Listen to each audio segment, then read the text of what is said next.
अभी जो RPSC vice principal ITI के लिए जो पेपर हुआ है, आज उसका हम सोल्यूशन देखने वाले हैं, जिसका पेपर अभी रिसेंटली हुआ था 23 जुलाई को। और ये वैकेंसी कब की है? 2024 वाली वैकेंसी है। इस पेपर का सोल्यूशन देखते टाइम पे हमें इस बात का भी आइडिया होगा कि पेपर का लेवल कैसा था और उस पेपर के लेवल को देख के क्या पॉसिबल कट ऑफ यहाँ पर रह सकती है। तो पहला सवाल है कि the output of the following statement are. एक वेरिएबल बनाया इंट टाइप का, जहां पर वैल्यू असाइन की है 5 और उसके बाद सी आउट में कुछ स्टेटमेंट लिखा है, डबल कोट्स में फर्स्ट है, उसके बाद लेफ्ट शिफ्ट ऑपरेटर का यूज किया है और उसके बाद फिर डबल कोट्स में एक मैसेज को प्रिंट करवाया है। तो जैसे ये मैसेज प्रिंट होगा तो सबसे पहले क्या प्रिंट होने वाला है? यहाँ से फर्स्ट के बाद में लिखा हुआ है ए के बाद में लेफ्ट शिफ्ट 2। इसका मतलब है कि ए की जो भी वैल्यू है उसको लेफ्ट में कितने बिट शिफ्ट कर दो? 2 बिट शिफ्ट कर दो। ए की वैल्यू क्या है? 5 को कितने बिट लेफ्ट में शिफ्ट करना है? 2 बिट लेफ्ट में शिफ्ट करना है। और जब भी बात लेफ्ट शिफ्ट की आती है तो इसका मतलब होता है 2 की पावर n से मल्टीप्लाई करना। n क्या होता है वहां पर? Number of shifted bit position, number of shifted bit position. तो हमारे पास यहाँ पर नंबर क्या था? 5। इसको मल्टीप्लाई करना है किससे? 2 की पावर n से। 2 और n की वैल्यू यहाँ पर क्या है? 2, क्योंकि कितने बिट शिफ्ट करने वाले हैं? 2 बिट शिफ्ट करने वाले हैं। तो 5 मल्टीप्लाई बाई 4 इज 20। तो सबसे पहले फर्स्ट प्रिंट हुआ, उसके बाद 20 प्रिंट हुआ, 20 के बाद में फिर डबल कोट्स में मैसेज लिखा हुआ है सेकंड, ये प्रिंट होगा। ऑप्शन में देखो ऐसा कहां पर मैच हो रहा है? First 20 second, yes, option A is correct answer. अगला सवाल है which of these support compile time polymorphism in C++। 4 option दिए अपने पास और चारों ऑप्शन में पूछा जा रहा है कि इनमें से कंपाइल टाइम पॉलीमॉर्फिज्म को कौन सपोर्ट करता है। हमें पता है जब भी बात पॉलीमॉर्फिज्म की होती है तो पॉलीमॉर्फिज्म का सिंपल सा मतलब होता है कि हमारे पास एक एंटिटी है और उस एक एंटिटी को हम एक से ज्यादा फॉर्म में क्या करवाने वाले हैं? बिहेव करवाने वाले हैं। और इसको प्रैक्टिकली ये 2 तरीके का होता है। सबसे पहला कंपाइल टाइम पॉलीमॉर्फिज्म और दूसरा होता है हमारे पास run time polymorphism. Compile time polymorphism में फिर 2 कैटेगरी होती है। एक होता है हमारे पास फंक्शन की ओवरलोडिंग और दूसरा होता है हमारे पास ऑपरेटर की ओवरलोडिंग। मतलब प्रैक्टिकली 2 तरीके से कंपाइल टाइम पॉलीमॉर्फिज्म को अचीव किया जा सकता है, function overloading and operator overloading. और रन टाइम पॉलीमॉर्फिज्म के लिए हमारे पास क्या होता है? Virtual function. अब यहां पर समझना बात को, कंपाइल टाइम पॉलीमॉर्फिज्म का सिंपल सा मतलब ये होता है कि किस फंक्शन कॉल के रेस्पेक्ट में कौन सा वाला फंक्शन कॉल होना है। इस बात का डिसीजन यदि कंपाइल टाइम पे ले लिया जाए तो उसको हम क्या बोलेंगे? Compile time polymorphism. मतलब मैपिंग जो होगी वो मैपिंग कब हो जाएंगी? प्रोग्राम के एग्जीक्यूट होने से पहले कंपाइलेशन पे ही डिसाइड हो जाएगा। और किस फंक्शन कॉल के रेस्पेक्ट में कौन सा वाला फंक्शन कॉल होना है, इस बात का decision during execution of the program लिया जाए। और during execution of the program लेने का मतलब यह है कि जब प्रोग्राम एग्जीक्यूट हो रहा होगा हमारे पास मेमोरी लोकेशन आएगी और मेमोरी लोकेशन के बेसिस पे या मेमोरी एड्रेस के बेसिस पे हम डिसाइड करेंगे कि किस फंक्शन कॉल को कौन से वाले फंक्शन के साथ क्या करना है? मैप करना है। अब यहाँ पर ये पूछा है कि इन 4 ऑप्शन में से कंपाइल टाइम पॉलीमॉर्फिज्म को अचीव करने का कौन सा तरीका है? और कंपाइल टाइम पॉलीमॉर्फिज्म को अचीव करने के 2 तरीके हमारे पास, फंक्शन की ओवरलोडिंग एंड ऑपरेटर की ओवरलोडिंग। देखो ऑप्शन में कहीं है क्या? नहीं तो यहाँ पर फंक्शन की ओवरलोडिंग गिवन है और नहीं यहाँ पर ऑपरेटर की ओवरलोडिंग गिवन है। लेकिन ध्यान रखना, फंक्शन की ओवरलोडिंग का ही एक सब टॉपिक होता है टेम्पलेट प्रोग्रामिंग। क्या होगा? Template programming.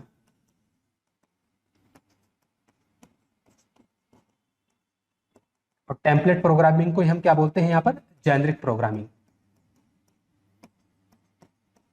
और जेनेरिक प्रोग्रामिंग का सिंपल सा मतलब इतना सा होता है कि यहां पर आपके पास डेटा टाइप की बाउंडेशन खत्म हो जाती है।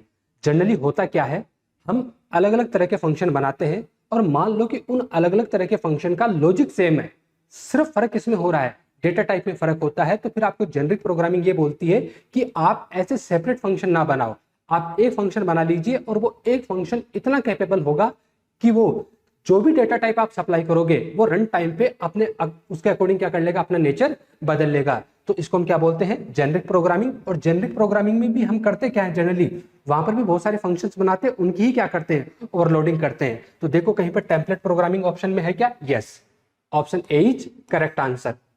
तो इनमें से कंपाइल टाइम पॉलीमॉर्फिज्म को सपोर्ट कौन करता है सी प्लस प्लस में? Template programming. इनहेरिटेंस तो ओप्स का कंसेप्ट है, जो पाई प्रिंसिपल होता है, जो पिलर होता है किसी भी ऑब्जेक्ट ओरिएंटेड प्रोग्रामिंग के लिए, पॉलीमॉर्फिज्म, इनहेरिटेंस और एनकैप्सुलेशन। तो ये तो पाई प्रिंसिपल का है। एब्स्ट्रैक्ट क्लास का कंसेप्ट जब आएगा जब आप रन टाइम पॉलीमॉर्फिज्म को यूज करोगे, क्योंकि सी प्लस प्लस में जब भी आप एब्स्ट्रैक्ट क्लास के करते हो तो एब्स्ट्रैक्ट क्लास तभी पॉसिबल है जब वहां पर कोई एक प्योर वर्चुअल फंक्शन बैठा हो, और प्योर वर्चुअल फंक्शन है मतलब वहां पर वर्चुअल फंक्शन का कंसेप्ट आएगा ही आएगा, और वो तो किस कैटेगरी में जाएगा? रन टाइम पॉलीमॉर्फिज्म की कैटेगरी में। और ऑब्वियसली वर्चुअल फंक्शन तो ऑलरेडी किस कैटेगरी में बैठे?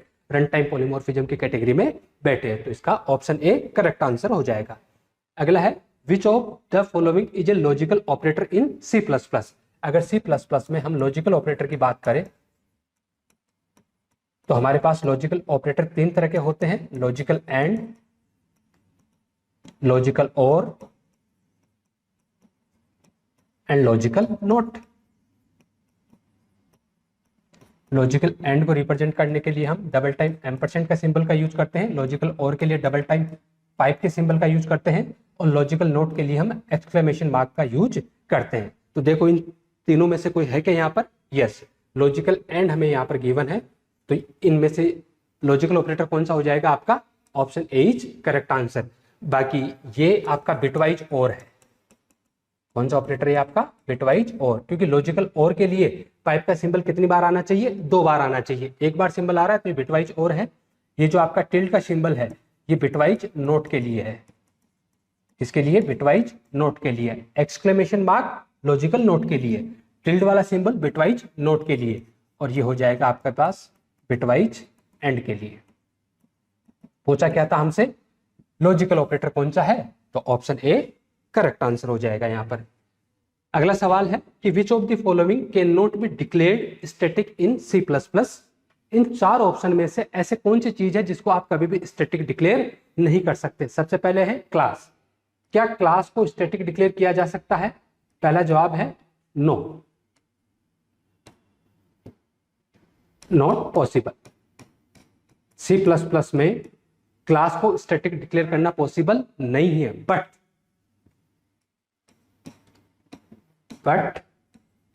इनर क्लासेस और nested classes can be static. मतलब आपकी जो ग्लोबल क्लास है, ठीक है, कौन सी वाली क्लास की बात हो रही है यहाँ पर? जो आपकी ग्लोबल क्लास है, आउटर क्लास जो है, वो ग्लोबल क्लास या आउटर क्लास आपकी कभी भी स्टैटिक नहीं हो सकती, लेकिन इनर क्लासेस या जो नेस्टेड क्लासेस है सी प्लस प्लस में वो स्टैटिक हो सकती है। तो ये जो स्टेटमेंट है क्लास को लेके वो पार्शली ट्रू है। अगर और कोई बेस्ट ऑप्शन अपने को नहीं मिला तब अपन किसकी तरफ चले जाएंगे? क्लास की तरफ चले जाएंगे। अगला ऑप्शन देखते हैं, member variable. Yes of course, member variable तो आपके स्टैटिक हो ही सकते हैं। कंस्ट्रक्टर नहीं, कंस्ट्रक्टर कभी भी स्टैटिक नहीं हो सकता। क्यों? क्योंकि कंस्ट्रक्टर तो किससे बिलोंग करता है? ऑब्जेक्ट से बिलोंग करता है। और जब बात स्टैटिक की आ जाती है तो इसका मतलब है कि हम किससे बिलोंग कर रहे हैं? पूरी की पूरी क्लास से बिलोंग कर रहे हैं। वहां पर ऑब्जेक्ट का रोल नहीं होता है। और कंस्ट्रक्टर तो काम ही किसके साथ करता है? हमेशा आपके ऑब्जेक्ट के साथ में काम करता है। तो आपका कंस्ट्रक्टर कभी भी स्टैटिक नहीं हो सकता। तो क्लास से भी बेस्ट ऑप्शन क्या है हमारे पास? कंस्ट्रक्टर। उसके बाद है फंक्शन। यस, मेंबर वेरिएबल को आप क्या कर सकते हो? स्टैटिक बना सकते हो। मेंबर फंक्शन को भी आप धूमधाम से क्या कर सकते हो? स्टैटिक बना सकते हो। जब आप किसी मेंबर वेरिएबल को स्टैटिक बनाते हो तो वो पूरी की पूरी क्लास से बिलोंग करने लग जाता है। और जब आप किसी मेंबर फंक्शन को जब आप स्टैटिक बनाते हो तो इसका मतलब है कि आप उसके अंदर केवल और केवल स्टैटिक मेंबर को ही एक्सेस कर सकते हो। कोई भी नॉन स्टैटिक मेंबर उसके अंदर एक्सेसिबल नहीं होता है। अगला सवाल है, एक प्रोग्राम हमें दिया है और पूछा है कि इसका आउटपुट क्या होगा। ये कुछ जरूरी हेडर फाइल इंक्लूड की है, iostream.h है और आपका स्ट्रिंग है। उसके बाद एक क्लास बनाइए, किस नाम से? सैंपल नाम से। उसके बाद एक नेम नाम का मेंबर वेरिएबल बनाया जो कौन से डेटा टाइप से बिलोंग कर रहा है? आपका स्ट्रिंग डेटा टाइप से बिलोंग कर रहा है। पब्लिक क्लास में आपने 2 कंस्ट्रक्टर रखे हैं। पहला जो कंस्ट्रक्टर है वो आपका 0 आर्गुमेंट कंस्ट्रक्टर है, और जो दूसरा कंस्ट्रक्टर जो है आपका वो सिंगल आर्गुमेंट कंस्ट्रक्टर है, मतलब वो पैरामीटराइज कंस्ट्रक्टर है और एक स्ट्रिंग टाइप की वैल्यू वो एज एन आर्गुमेंट ले रहा है। उसके बाद इसके अंदर सी आउट में कुछ स्टेटमेंट है, यहाँ पर भी सी आउट में कुछ स्टेटमेंट है। अब यहां पर ये जो लाइन लिखी हुई है ना, ये वाला जो पोर्शन है, ठीक है, कि यहां पर आपका कंस्ट्रक्टर है सिंगल आर्गुमेंट कंस्ट्रक्टर। ये सिंगल आर्गुमेंट कंस्ट्रक्टर अपनी बॉडी एग्जीक्यूट करने से पहले ही क्या कर रहा है, नेम में वैल्यू असाइन कर रहा है। इसको हम बोलते हैं member initialiser list, member initialiser list, ठीक है। यस, ये C++ में पॉसिबल है, किसी भी तरह की इसमें कोई एरर नहीं है कि आप किसी भी कंस्ट्रक्टर की बॉडी एग्जीक्यूट करवाने से पहले अगर आप किसी मेंबर को क्या करवाना चाहते हो, इनिशियलाइज करवाना चाहते हो, तब आप किसका यूज कर सकते हो, मेंबर इनिशियलाइजर लिस्ट का यूज कर सकते हो। और मेंबर इनिशियलाइजर लिस्ट को आपको क्या करना होता है कि आपका ओपनिंग कर्ली ब्रेसेस स्टार्ट होगा, उससे पहले कोलन लगा के आपको जो भी काम करना है वो वाला पोर्शन आप यहां पर मेंशन कर सकते हो। मेन फंक्शन में सैंपल क्लास का एक ऑब्जेक्ट बनाया है S1। हमें पता है कि जो हमारा कंस्ट्रक्टर होता है वो एक गारंटेड फंक्शन होता है, जो कब एग्जीक्यूट होता है, या वो इम्प्लिसिटली एग्जीक्यूट होता है कब, जब बनता है उस क्लास का ऑब्जेक्ट है। अब यहाँ पर सैंपल क्लास का ऑब्जेक्ट बनाया है, तो ऑब्जेक्ट बनते टाइम पे कोई आर्गुमेंट थोड़ी जा रहे हैं, नहीं, तो कौन सा वाला कंस्ट्रक्टर चलेगा, यहाँ पर जीरो आर्गुमेंट कंस्ट्रक्टर चलेगा। और जीरो आर्गुमेंट कंस्ट्रक्टर में सीआउट में आपने प्रिंटिंग स्टेटमेंट लिख रखा है S, तो कंसोल विंडो पे क्या प्रिंट हो जाएगा, S प्रिंट हो जाएगा। उसके बाद आपने सैंपल क्लास का पॉइंटर ऑब्जेक्ट बनाया है। ध्यान रखना, ऑब्जेक्ट बनता है तब कंस्ट्रक्टर चलता है, जब किसी क्लास का पॉइंटर ऑब्जेक्ट बनता है तब किसी भी तरह का कोई कंस्ट्रक्टर नहीं चलेगा। तो पॉइंटर ऑब्जेक्ट बनाया किस नाम से, S2 नाम से। और उसके बाद आपने डायनेमिकली क्या किया है, इस ऑब्जेक्ट को मेमोरी अलॉट करवाई है, और अब आपका ऑब्जेक्ट बना है। और इस बार आपने एक आर्गुमेंट पास किया, किस टाइप का, स्ट्रिंग टाइप का। तो देखो आपके पास कोई ऐसा कंस्ट्रक्टर है क्या जो स्ट्रिंग टाइप की वैल्यू एज एन आर्गुमेंट ले रहा हो, यस। तो सीधा कंट्रोल यहां पर जाएगा, और यहां पर जो S वेरिएबल बना है, इस S वेरिएबल में क्या वैल्यू आ जाएगी, S2, क्या आ जाएगी, S2। और ये जो S में जो वैल्यू S2 आई है वो किसको असाइन हो जाएगी, नेम को असाइन हो जाएगी। किसको असाइन हो जाएगी, नेम को असाइन हो जाएगी। और उस नेम में क्या चला जाएगा, S2 चला जाएगा। किसका नेम, पॉइंटर ऑब्जेक्ट S2 का। जो ये S2 बना है पॉइंटर ऑब्जेक्ट, यहाँ पर डायनेमिकली ऑब्जेक्ट बना है, इसके अंदर नेम गया होगा, और इस नेम में क्या आ जाएगा, यहाँ पर S2 आ जाएगा। उसके बाद आपने नेम को प्रिंट करवा दिया, तो नेम को प्रिंट करवाए तो क्या प्रिंट होगा, यहाँ से S2 प्रिंट हो जाएगा। जैसे एंड ब्रेसेस एनकाउंटर होगा वापस यहाँ आएंगे। फिर आपने एक पॉइंटर ऑब्जेक्ट बनाया किस नाम से, S3 नाम से। अगेन आपने डायनेमिकली एक ऑब्जेक्ट क्रिएट किया है, लेकिन ध्यान रखना यहाँ पर जो डायनेमिकली ऑब्जेक्ट क्रिएट हो रहा है उसको आपने किसी में असाइन नहीं कर रहे हो आप, लेकिन इसका मतलब ये नहीं कि गलत स्टेटमेंट है, नहीं, बिल्कुल सही है। आपने डायनेमिकली क्या किया, एक ऑब्जेक्ट बनाया, और इस बार क्या आर्गुमेंट भेजा आपने, S4 स्ट्रिंग में, वो same concept, single argument constructor चलेगा, और यहाँ से इस नेम में क्या चला जाएगा, S4। और जब आप नेम को प्रिंट करवाओगे तो क्या प्रिंट होने वाला है, यहाँ पर S4 प्रिंट होने वाला है। उसके बाद रिटर्न 0 और प्रोग्राम आपका क्या हो जाएगा, टर्मिनेट हो जाएगा। अब देखो ऑप्शन में S, S2, S4 कहीं मैच हो रहा है क्या, S, S2, S, S4, S2, no, S, S2, S4, yes, C is correct answer. तो यहां पर S, S2, S4, C क्या हो जाएगा, आपका करेक्ट आंसर हो जाएगा। अगला सवाल, अगेन एक कोड दिया है आपको, और उसके बाद इस कोड का आउटपुट आपसे पूछ रहा है। हेडर फाइल इंक्लूड करने के बाद एक फंक्शन का डिक्लेरेशन किया हुआ है। क्या है ये फंक्शन का डिक्लेरेशन है, कि फंक्शन का नाम क्या है, चेंज, और फंक्शन किस तरह की वैल्यू रिटर्न करेगा, इंट टाइप की वैल्यू रिटर्न करेगा, और फंक्शन कितने आर्गुमेंट लेगा, एक आर्गुमेंट लेगा, ठीक है। और वो आर्गुमेंट किस टाइप के वेरिएबल का होगा, इंट टाइप का वेरिएबल वो होने वाला है। लेकिन यहां पर क्या लगा रखा है, M% वाला सिंबल लगा रखा है। अब जब M% वाला सिंबल लगाते हैं तो इसका मतलब होता है कि ये क्या है, क्योंकि नॉर्मल होता तो क्या हो जाता, कॉल बाई वैल्यू। अब ये क्या हो जाएगा आपका, कॉल बाई रेफरेंस मैकेनिज्म यहां पर क्या हो रहा है, काम में लिया जा रहा है। जैसे आप यूं समझो बात को,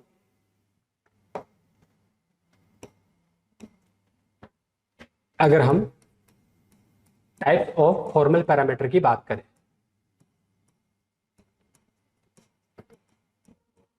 तो 3 तरह के हो सकते हैं। पहला है ऑर्डिनरी वेरिएबल, पहले कौन से हो सकते हैं आपके, ऑर्डिनरी वेरिएबल। दूसरे हो सकते हैं आपके पॉइंटर वेरिएबल, और तीसरे हो सकते हैं आपके रेफरेंस वेरिएबल, रेफरेंस वेरिएबल। अगर आपका फॉर्मल पैरामीटर एक ऑर्डिनरी वेरिएबल है तो इसका मतलब है कि वो कौन सा मैकेनिज्म है, कॉल बाई वैल्यू मैकेनिज्म से काम हो रहा है। अगर वो पॉइंटर वेरिएबल है देन वो कॉल बाई एड्रेस, क्या हो जाएगा, वो कॉल बाई एड्रेस। और अगर वो रेफरेंस वेरिएबल है तो वो क्या हो जाएगा, कॉल बाई रेफरेंस मैकेनिज्म हो जाएगा। ठीक है, अब कैसे पहचान होती है, ऑर्डिनरी वेरिएबल जो होता है वो सिंपल डेटा टाइप मेंशन किया जाता है, पॉइंटर वेरिएबल के साथ में एस्टेरिस्क के सिंबल को मेंशन किया जाता है, और रेफरेंस वेरिएबल के साथ में एम्परसेंड के सिंबल को मेंशन किया जाता है। और यही बात यहाँ पर लिखी हुई है कि यहाँ पर क्या है, एम्परसेंड वाला सिंबल है, तो ये कौन सा मैकेनिज्म हो जाएगा आपका, कॉल बाई रेफरेंस मैकेनिज्म हो जाएगा। ध्यान रखना, कॉल बाई रेफरेंस मैकेनिज्म में सेपरेट वेरिएबल नहीं बनते हैं, बल्कि जो पहले से बना हुआ वेरिएबल है उसी के लिए क्या क्रिएट हो जाता है, एलियास क्रिएट हो जाते हैं, मतलब उसी के लिए एक और नया नाम क्या हो जाता है, क्रिएट हो जाता है। बहरहाल अब जब ये आगे इसको एग्जीक्यूट करवाएंगे तो बात समझ में आ जाएगी। ये मेन फंक्शन है और यहाँ पर आपने चेंज फंक्शन की डेफिनेशन लिख रखी है। हमें पता है हमारे प्रोग्राम की एग्जीक्यूशन कहाँ से स्टार्ट होगी, मेन फंक्शन से स्टार्ट होगी, और जैसे मेन फंक्शन से स्टार्ट होगी उसी टाइम पे मेन को मेमोरी मिलेगी। कितनी मेमोरी मिलती है किसी भी फंक्शन को, लोकल वेरिएबल की साइज के सम के बराबर। कितने लोकल वेरिएबल इसके अंदर, ए और बी। ए वेरिएबल को आपने डिक्लेरेशन के टाइम पे वैल्यू असाइन करवाई है 1 और बी वेरिएबल को आपने वैल्यू असाइन करवाई है 2। मान लो इसका जो मेमोरी लोकेशन है वो 1000 है और इसकी जो मेमोरी लोकेशन है वो क्या है, 2000 है। उसके बाद आपने चेंज फंक्शन को कॉल किया, B as an argument pass किया, और चेंज फंक्शन जो रिटर्न करेगा वो किसको असाइन करवाया आपने, ए को असाइन करवाया है। तो सीधे प्रोग्राम का कंट्रोल किसके पास जाएगा, चेंज के पास जाएगा। और देखो अब ये स्टेटमेंट कैसा बनेगा, यहां पर जो स्टेटमेंट लिखा हुआ है वो कैसा बन जाएगा, यहां पर int ampersand X assign B. ये किसका एग्जाम्पल है आपके पास, रेफरेंस वेरिएबल का एग्जाम्पल है। और रेफरेंस वेरिएबल का मतलब ये होता है कि x यहां पर एक नया नाम बन जाएगा, किसके लिए, b के लिए। मतलब ये जो 2000 वाली मेमोरी लोकेशन है ना, उसके लिए एक और नाम हो जाएगा x। b तो पहले से था, x एक और नाम हो गया। किसी भी तरह का सेपरेट वेरिएबल नहीं बनता है रेफरेंस वेरिएबल के केस में। बॉडी में चलते हैं और बोला है कि x को क्या असाइन कर दिया जाए, 10 असाइन कर दिया जाए, मतलब x को क्या असाइन कर दिया जाए, 10। तो यहाँ पर अब b की नई वैल्यू क्या हो जाएगी, 10। और उसके बाद क्या रिटर्न करवाया, 11 रिटर्न करवाया। और जैसे ये वैल्यू 11 लेके जाएगा वो किस में चली जाएगी, ए में। तो अब ए की नई वैल्यू क्या हो जाएगी, 11 हो जाएगी। उसके बाद पहले ए को प्रिंट करवाया है और उसके बाद फिर बी को प्रिंट करवाया। तो ए की वैल्यू क्या प्रिंट होगी, 1 1, और उसके बाद बी की वैल्यू क्या प्रिंट होगी, 1 0। किसी भी तरह का और यहाँ पर फॉर्मेटिंग नहीं की हुई है आउटपुट की। सबसे पहले ए की वैल्यू क्या प्रिंट हुई, 11, उसके बाद बी की वैल्यू क्या प्रिंट होगी, 10, रिटर्न 0 और प्रोग्राम टर्मिनेट। देखो कहीं पर 1110 ऑप्शन में है क्या, yes, 1110 C is correct answer. Again एक और कोड दिया है C++ का, वही जरूरी हेडर फाइल इंक्लूड की है। उसके बाद एक क्लास बनाई है ए, पब्लिक सेक्शन में एक वर्चुअल फंक्शन बनाया है वी फंक्शन के नाम से, सीआउट में कुछ मैसेज लिखा है।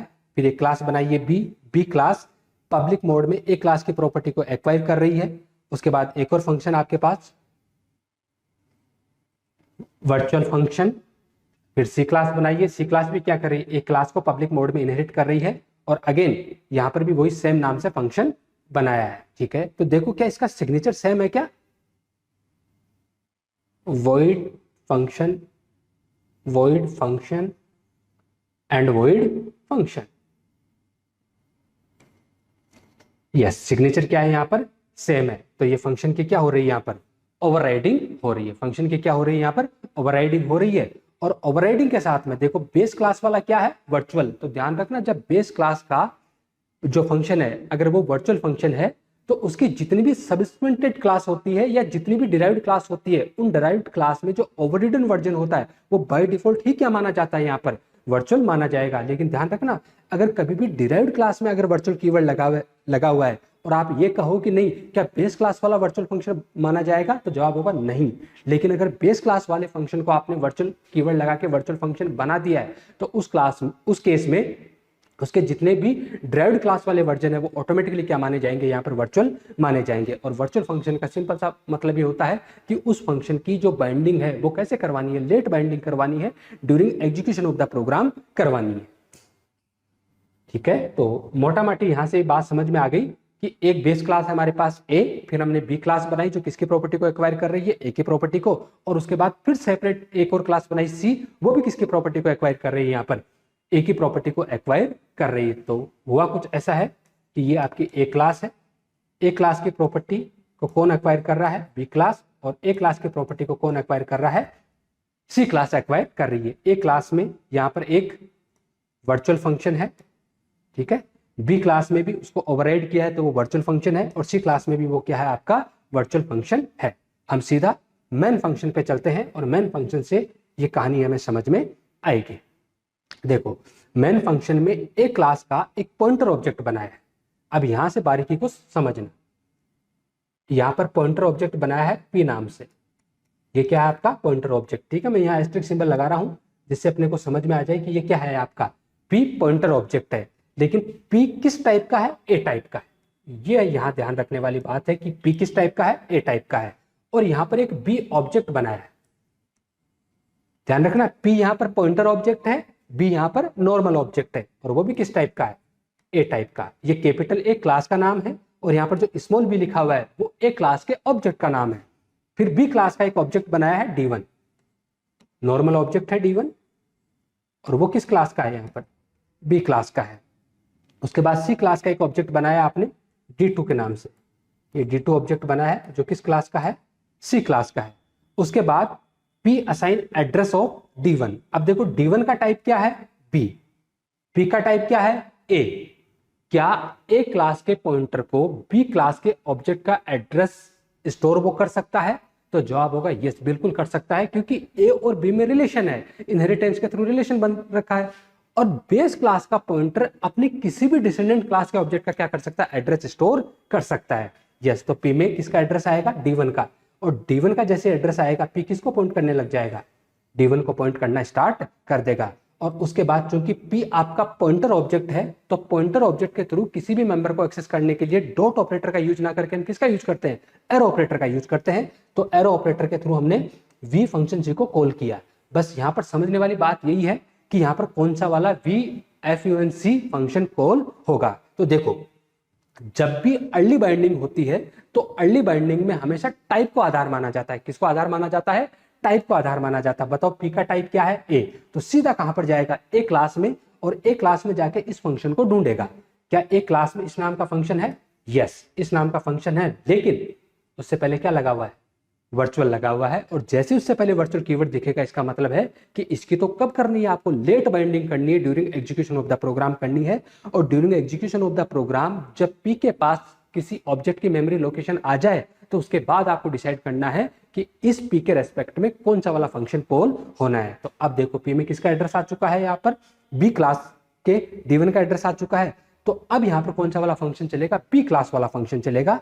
और बी क्लास वाले फंक्शन में लिखा हुआ है दिस इज बीज वर्चुअल फंक्शन। तो मैं यहाँ पर मैसेज को इधर लिख लेता हूं, आउटपुट दिस इज बीज क्लास वर्चुअल फंक्शन, ये मैसेज है ऐसा, राइट। उसके बाद पी में किसका एड्रेस असाइन करवा दिया आपने, बी का, यस, बी किस टाइप का है, ए टाइप का, बिल्कुल, ये तो दोनों सेम टाइप के ही है, कोई प्रॉब्लम नहीं है।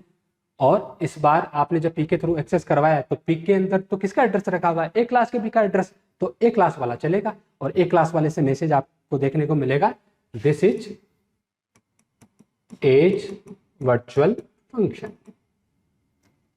उसके बाद आपने पी पॉइंटर में D2 का एड्रेस स्टोर करवाया है, तो इस बार ये किसको पॉइंट करेगा, D2 को पॉइंट करेगा। D2 का टाइप क्या है, C, तो कौन सा वाला चलेगा, C क्लास वाला चल जाएगा। और C क्लास वाले में मैसेज लिखा हुआ है this is says virtual function and braces and count, और प्रोग्राम टर्मिनेट हो जाएगा। अब अपने को क्या ढूंढना है, ऑप्शन में ये ढूंढना है कि पहले B क्लास वाला चले, फिर A क्लास वाला चले, और फिर C क्लास वाला चले। देखो ऑप्शन में नो, सबसे पहले बी क्लास वाला चले, फिर ए क्लास वाला चले, और उसके बाद सी क्लास वाला चले, BAC, BAC, option D is correct answer. अगला सवाल है which of the following statement about destructor in C++ is true, कि ये चार ऑप्शन है, इन चार ऑप्शन में से डिस्ट्रक्टर के रिगार्डिंग कौन सा वाला स्टेटमेंट आपका ट्रू है। पहला है कि a destructor must have a return type typically void. No, constructor हो या डिस्ट्रक्टर हो, उनका दोनों का किसी भी तरह का कोई रिटन टाइप नहीं होता है, यहां तक कि वॉइड भी नहीं होता है। तो पहला स्टेटमेंट तो क्या आपका फॉल्स स्टेटमेंट है। अगला लिखा है कि a destructor can take parameter to customize object cleanup. No, destructor never take any argument.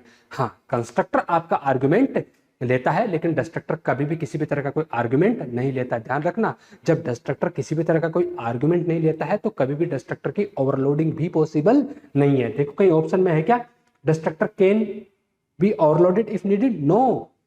अरे जब डिस्ट्रक्टर किसी भी तरह का आर्ग्यूमेंट ही नहीं लेता तो उस केस में उसकी ओवरलोडिंग तो पॉसिबल होगी ही नहीं। हाँ, कंस्ट्रक्टर आर्ग्यूमेंट लेता है तो कंस्ट्रक्टर की ओवरलोडिंग भी पॉसिबल है, लेकिन डिस्ट्रक्टर जब किसी भी तरह का आर्ग्यूमेंट लेता ही नहीं है तो फिर उसकी ओवरलोडिंग भी पॉसिबल नहीं है। ऑप्शन सी देखो, if A class does not define a destructor. Yes, ऐसा होता है कि जनरली हम क्लास में ना ही तो कंस्ट्रक्टर बनाते हैं और ना ही हम डिस्ट्रक्टर बनाते हैं। जब कंस्ट्रक्टर नहीं बनाते हैं तो हमें कंपाइलर क्या करता है, एक डमी कंस्ट्रक्टर बना के देता है जिसको हम नॉन पैरामीटराइज या एम्प्टी बॉडी कंस्ट्रक्टर भी बोलते हैं। कि if A class does not define a destructor, yes the compiler provide a default public destructor. Yes, जिस तरीके से जब हम कंस्ट्रक्टर नहीं बनाते और हमें कंस्ट्रक्टर मिलता है, सेम तरीके से जब हम अपनी क्लास में किसी भी तरह का डिस्ट्रक्टर नहीं बनाते हैं तो कंपाइलर हमें क्या करता है, बाय डिफॉल्ट डिस्ट्रक्टर बना के देता है। और वो डिफॉल्ट डिस्ट्रक्टर कैसा होता है आपका, उसका जो विजिबिलिटी मोड होता है वो कैसा होता है आपका, वो पब्लिक मोड में हमेशा बैठा हुआ होता है। जैसे मान लो आपने क्लास बनाई C++ में डेमो, ये C++ में इस तरीके से डेमो क्लास बनाई है, ये आपने बनाई है। अब ये जैसे ही आप कंपाइल करोगे, जैसे आप क्या करोगे, इसको कंपाइल करोगे और कंपाइल करने के बाद जब आप इस .obj फाइल बनेगी तो उस .obj फाइल में एक कंस्ट्रक्टर भी बैठा होगा और वहां पर एक डिस्ट्रक्टर भी बैठा होगा, और दोनों किस सेक्शन में हो गए, वहां पर पब्लिक सेक्शन में। कंस्ट्रक्टर भी किस सेक्शन में होता है, पब्लिक में, और डिस्ट्रक्टर भी किस में होता है, पब्लिक में। तो देखा है कि क्या इस क्लास में किसी भी तरह का कंस्ट्रक्टर या डिस्ट्रक्टर बना रखा है? नो। तो फिर जब ये इसका कंपाइल टाइम पे ऑब्जेक्ट कोड बनेगा तो आप मान के चलो कि उसमें कुछ इस तरीके का कंपाइलर खुद ब खुद लिख देगा, ये पब्लिक सेक्शन और इस पब्लिक कंस्ट्रक्टर बनाएगा। कंस्ट्रक्टर कैसा होगा आपका, एम्प्टी बॉडी, किसी भी तरह का कोई स्टेटमेंट नहीं होगा। और सिमिलरली यहां पर वो डिस्ट्रक्टर भी बनाएगा और डिस्ट्रक्टर भी कैसा होगा, एम्प्टी बॉडी होगा। ठीक है, अब आपका सवाल ये हो सकता है कि सर हमें दिखता क्यों नहीं है? अरे भाई .obj फाइल में वो बनता है और .obj फाइल को हम देख नहीं सकते, उसको पढ़ हम नहीं सकते।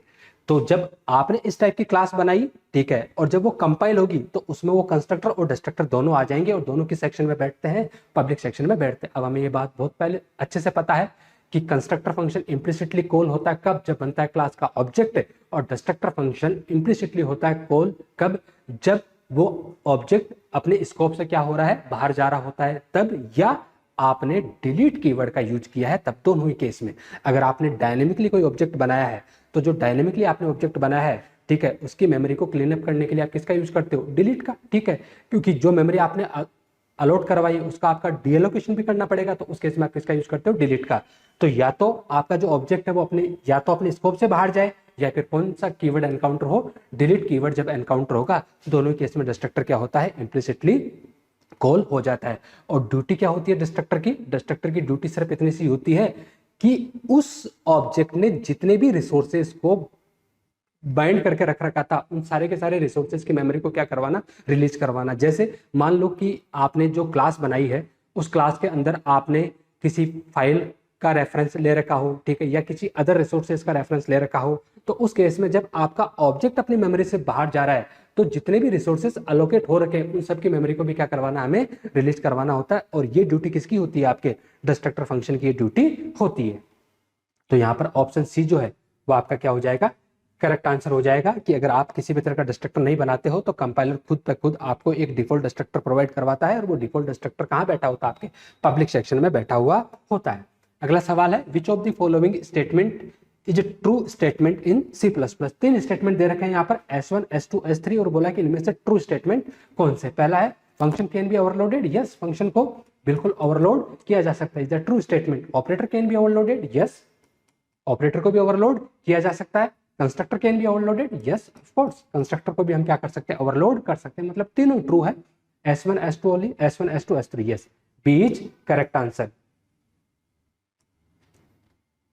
अगेन वापस से एक ओवरलोडेड टेम्पलेट इस बार अपने को दे रखा है और बोला है कि कौन से कोड से आप रिप्लेस कर सकते हो। कहीं पर इस प्रोग्राम में क्या लिखा हुआ है, एबीसीडी ऐसा कुछ लिखा हुआ है और उसको आपको क्या करना है, रिप्लेस करना है। इन 4 ऑप्शन में से बेस्ट सुटेबल ऑप्शन कौन सा वाला है।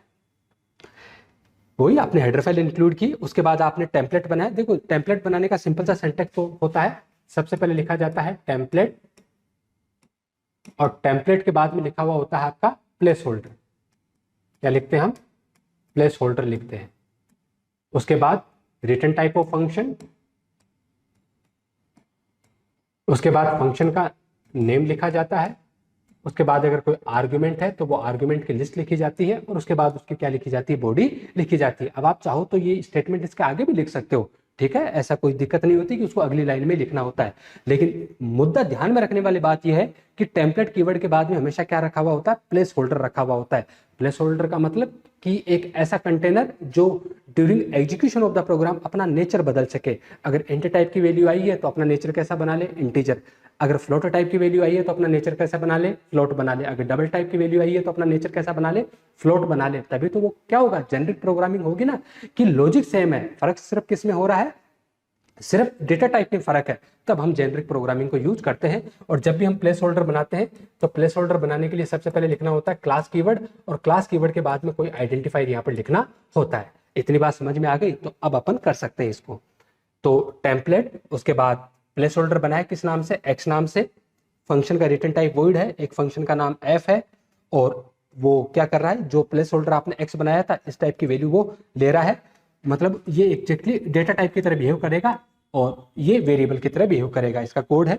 अब ये है कि इस एबीसीडी की जगह क्या आएगा, इसकी जगह ऐसा क्या लिखा जाए कि ये कोड सक्सेसफुली क्या हो जाए, एग्जीक्यूट हो जाए। और जब इस कोड को सक्सेसफुली एग्जीक्यूट करवाना है तो फिर हमें मेन फंक्शन की तरफ चलना पड़ेगा। और मेन फंक्शन में आपने एक फंक्शन को कॉल किया एफ और 10 एज एन आर्गुमेंट पास किया। तो क्या आपके इस पूरे के पूरे कोड में कोई ऐसा फंक्शन है जो एक वैल्यू एज एन आर्गुमेंट लेता हो? तो आपका जवाब होगा यस, ऐसा फंक्शन तो बैठा है जो एक वैल्यू एज एन आर्गुमेंट ले रहा है। अगले स्टेटमेंट पे जाओ, क्या एक ऐसा फंक्शन है जिसका नाम तो क्या हो, एफ, और वो 2 वैल्यू क्या ले रहा हो, एज एन आर्गुमेंट ले रहा हो? क्या ऐसा कोई फंक्शन है? नहीं, ऐसा कोई फंक्शन नहीं है। और अगर आपको इस कोड को सक्सेसफुली एग्जीक्यूट करवाना है तो इस लाइन की केयर आपको करनी पड़ेगी। और इस लाइन की केयर तभी हो सकती है जब किसी भी एंगल से यहाँ पर एक फंक्शन बने एफ और वो एफ फंक्शन क्या कर रहा हो, 2 आर्गुमेंट ले रहा हो, ठीक है। अब यहाँ पर उसके प्लेस होल्डर क्या होंगे इस बात से कोई फर्क नहीं पड़ेगा, लेकिन वो आर्गुमेंट कितने लेने चाहिए, 2। ऑप्शन ए देखो, टेम्पलेट वॉइड, नो ये तो सिंटैक्स ही गलत है, टेम्पलेट के बाद में तो प्लेस होल्डर आता है। उसके बाद लिखा है टेम्पलेट, टेम्पलेट के बाद में पहला प्लेस होल्डर बनाया है एक्स नाम से, दूसरा प्लेस होल्डर बनाया वाई नाम से, लेकिन उसके बाद फंक्शन का नाम नहीं लिखा है, तो यस ये गलत हो जाएगा। फिर लिखा टेम्पलेट, टेम्पलेट के बाद में एफ फंक्शन का नाम, नो, प्लेस होल्डर आता है, प्लेस होल्डर के बाद में फंक्शन का रिटर्न टाइप आता है, ये भी नहीं होगा। फिर लिखा टेम्पलेट, प्लेस होल्डर बनाया पहला एक्स दूसरे वाला वाई और फिर फंक्शन का रिटर्न टाइप है, फिर फंक्शन का नेम है, फिर यहाँ पर 2 आर्गुमेंट भी वो रिसीव कर लेगा। यस, जैसे ही आप ये दोनों लाइनें इस एबीसीडी की जगह रखोगे उसी टाइम पे आपका कोड क्या हो जाएगा, सक्सेसफुली एग्जीक्यूट हो जाएगा। Option D is correct answer. एक 2 ओवरलोडेड फंक्शन हमको दिए हैं और दोनों का नाम क्या है, मैक्स। पहले वाला 2 इंट टाइप की वैल्यू ले रहा है और दूसरे वाला 2 डबल टाइप की वैल्यू ले रहा है। लिखा है कि what will be the output of the following code, और यहाँ पर आपको ये अजम्पशन देना है कि किसी भी तरह का इसके अंदर कोई सिंटैक्स एरर नहीं है। कोई बात नहीं, मान लेते हैं कि इसमें किसी भी तरह का कोई सिंटैक्स एरर नहीं है। एक वेरिएबल बनाया है VAL नाम से और VAL वेरिएबल में डेटा दिया है 6.8। ध्यान रखने वाली बात यह है कि ये किस नेचर का है, डबल नेचर का है। फिर आपने एक वेरिएबल बनाया डबल रिजल्ट नाम से, उसके बाद असाइनमेंट ऑपरेटर है और असाइनमेंट ऑपरेटर के बाद में आपने एक फंक्शन को कॉल करने की कोशिश की है, मैक्स। मैक्स फंक्शन को कॉल करने की कोशिश की और उसके बाद लिखा है 2.3 VAL। अब VAL तो आएगा नहीं, during execution of the program इसकी वैल्यू आ जाएगी जो क्या है 6.8। अब बताओ मुझे 2.3 किस टाइप की वैल्यू है, डबल टाइप की वैल्यू, फ्लोट मत बोल देना इसको, ठीक है। देखो 6.8 तो आपने एक्सप्लिसिटली बता रखा है कि ये वेरिएबल किस टाइप का है, डबल टाइप का, इसमें तो कोई डाउट होना ही नहीं चाहिए, ये तो हमेशा ही किस टाइप का है, डबल टाइप का है। लेकिन कहीं पर भी अगर पॉइंट वाला नंबर लिखा हुआ हो, सी और सी प्लस प्लस जैसी लैंग्वेज में बाय डिफॉल्ट उसको डबल की तरह ट्रीट किया जाता है, तो ये डबल और ये वाला डबल। अब मतलब मैक्स का कौन सा वाला वर्जन कॉल होने की कोशिश करेगा, जिसके दो आर्गुमेंट हो और दोनों के दोनों किस टाइप के हो, डबल टाइप के हो। Call double max double double, yes, option A is correct answer. बाकी ऑप्शन को भी चेक कर लेते हैं। Compilation error due to ambiguity, no, ambiguity तो आएगी ही नहीं, क्योंकि जब भी आप ओवरलोडेड फंक्शन को कॉल करने की कोशिश करते हो तो सबसे पहले एग्जैक्ट मैच को ढूंढा जाता है। अगर एग्जैक्ट मैच नहीं होता है तो उसके बाद टाइप प्रमोशन को देखा जाता है। अगर टाइप प्रमोशन भी फेल हो जाता है तो उसके बाद एम्बिग्यूटी वाली प्रॉब्लम आती है। लेकिन यहाँ पर तो एग्जैक्ट मैच हो गया, दोनों की दोनों वैल्यू किस टाइप की थी, डबल टाइप की थी, और ऐसा फंक्शन हमारे पास बैठा है जो दोनों की दोनों वैल्यू कैसी ले रहा हो, डबल टाइप की ले रहा हो, तो यहाँ पर तो एग्जैक्ट मैच हो गया, तो एम्बिग्यूटी है नहीं, 9.1 जैसा तो कोई रोल है ही नहीं, और call int max int comma int नहीं, ऐसा भी नहीं है, तो option A is correct answer. Again एक कोड है, एक फंक्शन बना रखा है एक्स हैंडलर के नाम से, रिटर्न टाइप उसका वॉइड, इंट टाइप की वैल्यू एज एन आर्गुमेंट ले रहा है, ठीक है, और जो आपका फॉर्मल वेरिएबल है, फॉर्मल पैरामीटर है, उसका नाम आपने रखा है यहाँ पर टेस्ट। यहाँ पर ये एक्सेप्शन हैंडलिंग का कोड है। सीधा अपन मेन फंक्शन पे चलते हैं, और मेन फंक्शन पे एक्स हैंडलर फंक्शन को कॉल किया, वन एज एन आर्गुमेंट पास किया, तो सीधा कहाँ पर जाएगा, एक्स हैंडलर के पास जाएगा, वन एज एन आर्गुमेंट पास किया है, तो यहाँ पर टेस्ट में क्या आ जाएगा, वन आ जाएगा। ट्राई ब्लॉक में वो कोड हम लिखते हैं जहां पर अपने को डाउट है कि किसी भी तरह की कोई एक्सेप्शन रेज हो सकती है, तो ट्राई ब्लॉक के अंदर आपने इफ में लिखा है इफ टेस्ट। अब देखो लिखा है इफ टेस्ट, टेस्ट तो वेरिएबल आपका, और उसमें वैल्यू क्या आई है, वन, इफ वन, देन आपको थ्रो क्या करना है, देन आपको थ्रो करना है, टेस्ट को थ्रो करना है। तो सबसे पहले तो इफ के अंदर क्या लिखा हुआ है, वन लिखा हुआ है, तो क्या कंडीशन ट्रू है या फॉल्स, तो क्या मानी जाएगी, कंडीशन ट्रू मानी जाएगी। ध्यान रखना सी और सी प्लस प्लस जैसी लैंग्वेज में every non zero value, every non zero value is treated as true. जितनी भी नॉन जीरो वैल्यू है उसको किसकी तरह ट्रीट किया जाएगा, ट्रू की तरह ट्रीट किया जाएगा, and zero is treated as false. इस चीज को तो आप सी और सी प्लस प्लस के कंटेक्स्ट में तो गांठ बांध लीजिए आप। अब मान के चलो आपने लिखा इफ -1.2, तो कंडीशन ट्रू मानी जाएगी कि फॉल्स, तो आपका जवाब होगा कंडीशन ट्रू मानी जाएगी। क्या ये नॉन जीरो वैल्यू है, यस ये नॉन जीरो वैल्यू है। आपने लिखा इफ 0.1 इज द जीरो और नॉन जीरो वैल्यू, जवाब होगा is the non zero value, condition क्या मानी जाएगी, ट्रू मानी जाएगी। इफ जीरो, जीरो और non zero value, yes is the zero, then condition क्या मानी जाएगी आपकी, फॉल्स मानी जाएगी। तो यहाँ पर कंडीशन ट्रू हुई, जैसे कंडीशन ट्रू हुई इसने टेस्ट को क्या किया, थ्रो, और जैसे थ्रो स्टेटमेंट एनकाउंटर होगा इमीडिएटली कंट्रोल किसके पास जाएगा, केस के पास जाएगा, और केस में लिखा इंट आई, मतलब जो टेस्ट की जो वैल्यू थी यहाँ से क्या मिली थी, वन, वो आई में क्या चला जाएगा, वन, और प्रिंट हो जाएगा हेलो, क्या प्रिंट होगा, हेलो, उसके बाद हैश का सिंबल प्रिंट करवाया है, उसके बाद कोलन है, और कोलन के बाद आई की वैल्यू, और वो क्या प्रिंट हो जाएगी, वन प्रिंट हो जाएगी। जैसे काम फिनिश होगा वापस से कॉलिंग स्टेटमेंट के पास आएगा, फिर लिखा है यहाँ पर एक्स हैंडलर जीरो, तो इस बार टेस्ट में वैल्यू क्या जाएगी, zero. Try if test, test की वैल्यू क्या है, जीरो, कंडीशन फॉल्स, जैसे कंडीशन फॉल्स सीधा बाहर आ जाएगा। जब थ्रो चलाई नहीं है तो केच चलेगा नहीं, तो वापस से कॉलिंग स्टेटमेंट के पास आ गया, फिर आपने इस बार क्या पास किया, थ्री, तो टेस्ट में क्या जाएगा, थ्री बनेगा। If three, three is non zero value, condition true, throw करेगा टेस्ट को, यहां पर आई में वैल्यू क्या आ जाएगी, थ्री, सेम प्रिंट होगा हेलो हैज कोलन थ्री, उसके बाद एक्स हैंडलर टू, तो टेस्ट की वैल्यू क्या हो जाएगी, two. If two, two is a non zero value, condition true, again वही थ्रो स्टेटमेंट एनकाउंटर होगा, आई में क्या आ जाएगा, टू, और प्रिंट होगा hello has colon to, return zero, and main function terminate हो जाएगा। तो आउटपुट क्या मिला हमें, हेलो हैज 132, ऑप्शन में ढूंढो 132 कहीं है क्या, no 132, yes, option B is correct answer. अब अगला सवाल है कि which of the following statement about virtual method in C plus plus is true. देखते हैं चार में से कौन सा वाला स्टेटमेंट ट्रू है, किसके रिगार्डिंग, वर्चुअल मेथड के रिगार्डिंग सी प्लस प्लस। पहला लिखा है कि constructor in C plus plus can be declared as virtual to support polymorphism.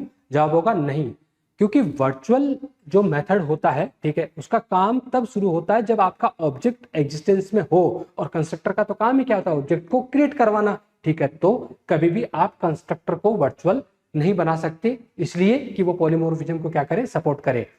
अगला ऑप्शन है redefining a virtual method in derived class required the same signature and the return type as in the base class, yes, ये option आपका true हो जाएगा कि जब भी आप किसी वर्चुअल मेथड को या वर्चुअल फंक्शन को आप रीडिफाइन करना चाहते हो, ओवरराइडिंग करना चाहते हो, और जब ओवरराइडिंग नहीं होगी तो फिर वर्चुअल की जरूरत है क्या, ओवरराइडिंग तो करनी पड़ेगी।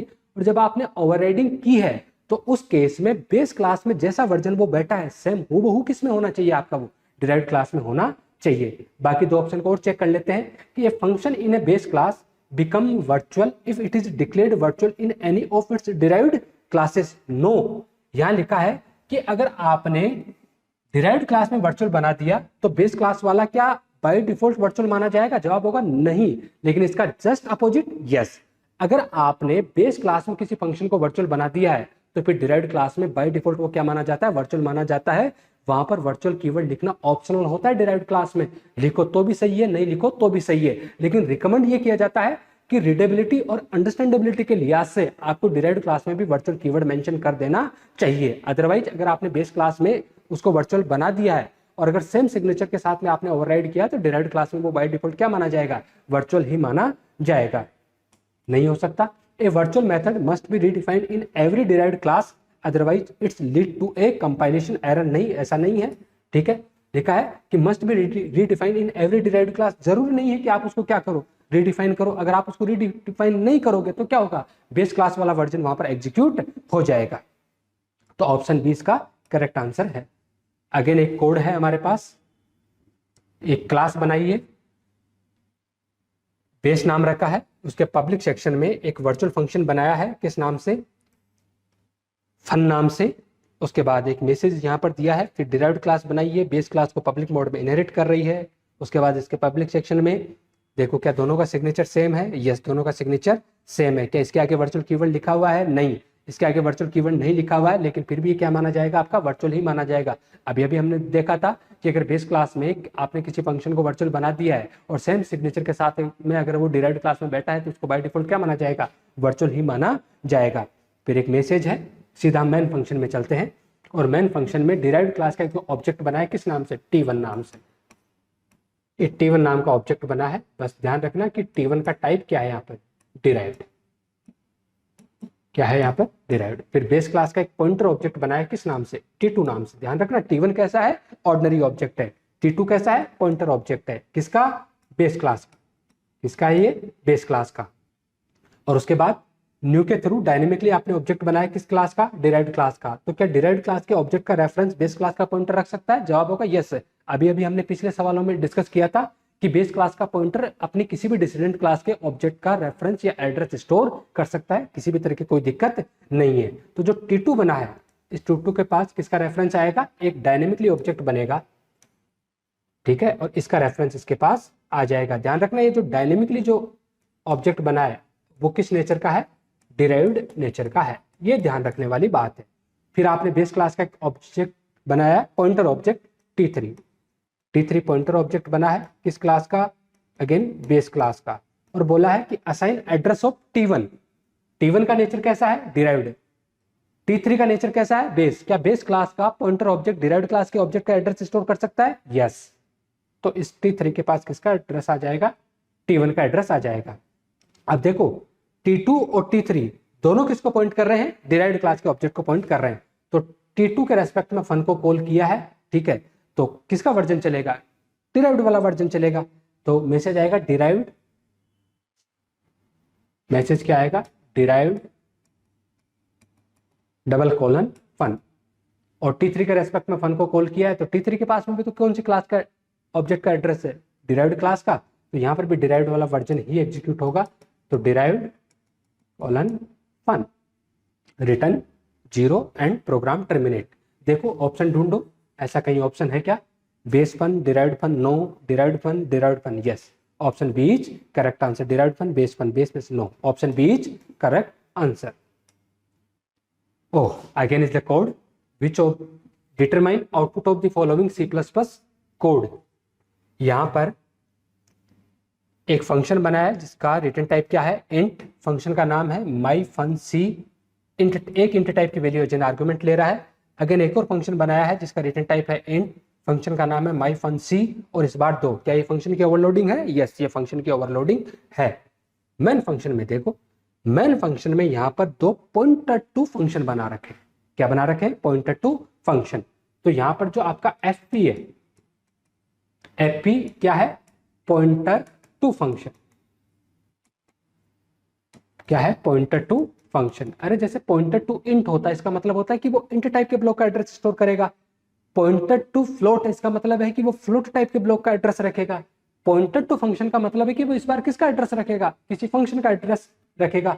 अब कौन से वाले फंक्शन का एड्रेस रखेगा वो यहां पर बताया है, जो 2 इंट टाइप की वैल्यू एज एन आर्गुमेंट लेता है उसका। पॉइंटर टू फंक्शन, कौन सा वाला function? Function with 2 int value as an argument. ठीक है, fp यहां पर क्या है? पॉइंटर टू फंक्शन है, मतलब किसी फंक्शन का एड्रेस स्टोर करेगा, लेकिन कौन से वाले का? ऐसे फंक्शन का जो 2 इंट टाइप की वैल्यू एज एन आर्गुमेंट लेता हो। अगेन यहां पर fp1 भी क्या है? fp1 भी क्या है? यहां पर पॉइंटर टू फंक्शन ही है, पॉइंटर टू फंक्शन। लेकिन वो कौन से वाले फंक्शन का एड्रेस स्टोर करेगा? ऐसा फंक्शन जो 1 इंट टाइप की वैल्यू एज एन आर्गुमेंट लेता हो। Function with 1 int value as an argument। yes, उसके बाद fp assign myfunc and fp1 assign myfunc। अब दोनों स्टेटमेंट के राइट साइड में जो लिखा हुआ स्टेटमेंट है वो क्या है? सेम है। तो क्या ये सेम थिंग को रिप्रेजेंट कर रहे हैं? जवाब होगा नहीं। जब पॉइंटर टू फंक्शन होता है तो उसके राइट साइड में जो भी फंक्शन का नाम लिखा हुआ होता है ना, वो फंक्शन के नेचर के हिसाब से ऑटोमेटिकली उसका एड्रेस को क्या करने लग जाता है? पॉइंट करने लग जाता है। ये कौन सा वाला केस था आपके पास? ये ओवरलोडेड फंक्शन का केस था। और ओवरलोडेड फंक्शन के केस में जो आपका पॉइंटर टू फंक्शन है, उसके राइट साइड में जैसा फंक्शन, राइट साइड में जो फंक्शन का नाम लिखा हुआ है और पॉइंटर का जैसा नेचर है, वो ऑटोमेटिकली उस टाइप के फंक्शन को क्या करने लग जाएगा? पॉइंट करना स्टार्ट कर देगा। तो देखो fp का नेचर कैसा है? fp का नेचर ऐसा फंक्शन जो 2 इंट टाइप की वैल्यू एज एन आर्गुमेंट लेता हो। मतलब यहां पर वो किसको एग्जीक्यूट करने की कोशिश करेगा? मतलब जब आप fp को लिखोगे, जब आप fp को लिखोगे तो बेसिकली fp को लिखने का मतलब है myfunc int कॉमा int, ये वाला वर्जन। और fp1 myfunc, fp1 pointer to function एक वाला। तो जब आप कहीं पर fp1 लिखोगे तो इसका मतलब है myfunc एंड एक इंट टाइप की value as an argument. Okay, cout fp56। इस बार आपने क्या कर दिया? ये तो असाइनमेंट था, इस बार आपने फंक्शन को कॉल किया है। तो fp का मतलब क्या है? fp का मतलब है myfunc 5,6। एग्जैक्टली आप ये लिखने की कोशिश कर रहे हो, तो ढूंढो इसकी डेफिनेशन कहीं पर है क्या? यस, ये इसकी डेफिनेशन है। तो ए में क्या आ जाएगा? 5, बी में क्या आ जाएगा? 6। ए में क्या आया? 5, बी में क्या आया? 6। Return A multiply by B, 5 multiply by 6 is 30, और 30 सीधा यहां जाएगा, इसकी जगह 30 आ जाएगा। काउट ने सीधा किसको प्रिंट करवा दिया? 30 को प्रिंट करवा दिया। रिटर्न 0। देखो ऑप्शन में कहीं 30 है क्या? Yes, option B is correct answer. Yes, अगला सवाल है हमारे पास, a link list without header node. बोला है कि एक लिंक लिस्ट है हमारे पास जिसमें किसी भी तरह का हेडर नोड नहीं है, कंटेन्स 3 नोड। ये इंफॉर्मेशन यहां पर उसने दी है कि लिंक लिस्ट है जिसके पास कोई हेडर नोड नहीं है, और टोटल नोड कितने उसके पास? 3 टोटल नोड है। The node are self referential structure. Yes, अगर नोड है तो नोड के अंदर सेल्फ रेफरेंशियल स्ट्रक्चर तो होना ही होना पड़ेगा। सेल्फ रेफरेंशियल स्ट्रक्चर का मतलब होता है कि एक ऐसा स्ट्रक्चर जिसके अंदर pointer to structure as a member बैठा हो। मतलब मान लो कि आपने एक स्ट्रक्चर बनाया ए नाम से, समझना बात को, और यहां पर फिर आपने बनाया स्ट्रक्ट ए एस्ट्रिक पी। ठीक है, ये स्ट्रक्चर बनाया, इस स्ट्रक्चर के अंदर एक ऐसा पॉइंटर बनाया है जो सेम टाइप का हो। कैसा हो? अपने टाइप का हो। तो ऐसे स्ट्रक्चर को हम क्या बोलते हैं? Self referential structure. मतलब ये है कि अरे पी के पास जब एड्रेस आएगा तो वो किस टाइप के ब्लॉक का आएगा? ए टाइप के ब्लॉक का आएगा। ए टाइप के ब्लॉक का आएगा तो ये बैठा भी तो किसके अंदर है? ए के अंदर ही तो बैठा है। तो इसलिए इसको बोला जाता है सेल्फ रेफरेंशियल स्ट्रक्चर। तो यस, जब लिंक लिस्ट होगा तो लिंक लिस्ट के अंदर जो नोड होगा वो नोड के अंदर आपका सेल्फ रेफरेंशियल स्ट्रक्चर तो होगा ही होगा। Self referential structure having a node pointer जिसका नेम रखा है लिंक। मतलब ये कहना चाह रहा है कि जो आपका नोड बन रहा है, ठीक है, उस नोड के अंदर जो सेल्फ रेफरेंशियल स्ट्रक्चर है उसका नाम क्या है? लिंक है। कोई बात नहीं, हम बना लेते हैं स्ट्रक्ट नोड पॉइंटर और नाम हमने रखा इसका लिंक, जैसी इंफॉर्मेशन अपने को गिवन है। अपार्ट फ्रॉम द इंफॉर्मेशन, मतलब इंफॉर्मेशन के अलावा। ठीक है, अब इंफॉर्मेशन के अलावा ओब्वियसली यहाँ पर एक इन्फो नाम का वेरिएबल भी, इन्फो नाम का मेंबर भी यहाँ पर रहा होगा। अब इन्फो का टाइप क्या है ये हमें यहाँ पर एक्सप्लिसिटली मेंशन नहीं किया है। ठीक है, और जब एक्सप्लिसिटली मेंशन नहीं किया तो हम दादागिरी करने की कोशिश भी नहीं करेंगे। ठीक है, अरे भैया जब इंटर टाइप की इंफॉर्मेशन रखनी होगी तो इंटर रख लेगा। ठीक है, मान लो कोई एरे रखना है तो उस टाइप का वो एरे बना देगा। अगर कोई कैर टाइप की इंफॉर्मेशन रखनी है तो कैर टाइप का रख देगा। लेकिन ये जरूर बोला है कि इंफॉर्मेशन के अलावा उसके अंदर लिंक नाम का एक सेल्फ रेफरेंशियल स्ट्रक्चर होगा। फिर बोला है कि let start is pointed to the first node and end is the pointed to the last node. अब ये बात समझने वाली है। ठीक है, यहां पर बोला है कि टोटल नोड कितने आपके पास? 3 नोड है। टोटल नोड कितने हैं? 3। ठीक है, इंफॉर्मेशन और लिंक दो फील्ड इनकी है। ठीक है, मान लेते इसका एड्रेस है 1000, इसका एड्रेस है 2000, इसका एड्रेस है 3000। अब चूंकि ये लिंक लिस्ट है तो फिर ऐसा सीन तो बना ही होगा। इसके अलावा एक स्टार्ट पॉइंटर है। क्या आपके पास? Start pointer. और स्टार्ट पॉइंटर किसको पॉइंट कर रहा है? फर्स्ट नोड को। मतलब इसके अंदर क्या बैठा होगा? 1000, तभी तो इसको फर्स्ट नोड को पॉइंट कर रहा होगा। और एक पॉइंटर है आपके पास एंड पॉइंटर, और उसके पास क्या है? आखिरी वाले नोड का एड्रेस, तो वो इसको पॉइंट कर रहा होगा। और चूंकि ये लिंक लिस्ट है तो फिर आखिरी वाले नोड में तो नल ही बैठा होगा। And pointer point to the last node of the link list and if the following statement are executed in order what will happen. मतलब ये कुछ स्टेटमेंट दे रखे हैं। ठीक है, अगर इनको इन ऑर्डर मतलब एक के बाद दूसरे स्टेटमेंट को अगर चलाया जाए तो उसके बाद क्या सिचुएशन बनेगी? X is a pointer of node type. मतलब जिस टाइप का आपका स्टार्ट और एंड है उसी टाइप का आपका क्या है? एक्स है। मतलब स्टार्ट के अंदर रखा हुआ कंटेंट और एंड के अंदर रखा हुआ कंटेंट को एक्स आसानी से एडजस्ट कर सकता है क्योंकि वो भी कैसा है? नोड टाइप का ही है। तो मान लेते हैं ये एक्स पॉइंटर यहाँ पर और है। बोला कि x assign start arrow link. देखो स्टार्ट में क्या है? 1000 के लिंक पे क्या है? ऑब्वियसली जब इसको पॉइंट कर रहा है तो यहाँ पर क्या बैठा होगा?